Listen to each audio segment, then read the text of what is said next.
So having those subjective and objective markers at each phase of the rehab process is a really good way to monitor your progress, and that's one thing that we really focus on here.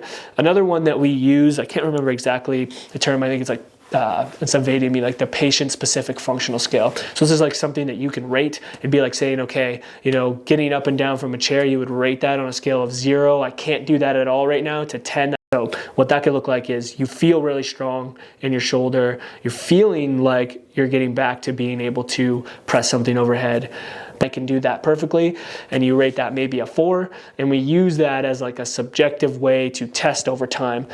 So maybe you rate it at a 4 at the calm it down phase, but then when we re-ask that question in 4 or 5 months at the build it up phase or the bridge the gap phase, that has gone from a 4 out of 10 to a 10 out of 10. We can actually see some progress there, and I find that's often really good for the client, because a lot of times you just get lost with how much improvement you've made, or you forget how bad it really was. I get that a lot, where people will be like, oh, I don't feel like I've made any progress, but then we look at some of those objective and subjective findings across the course of their plan, and 3 months ago they could barely raise their arm to 90 degrees, and now we're pressing overhead with a dumbbell. We're not quite all the way there, but that's big progress, right? And I think sometimes when you're in the midst of rehab, it's really, really hard to see that. So tracking things subjectively, tracking them objectively, having benchmarks throughout the process, and seeing a clear kind of path, or setting a clear path from where you are to where you want to get to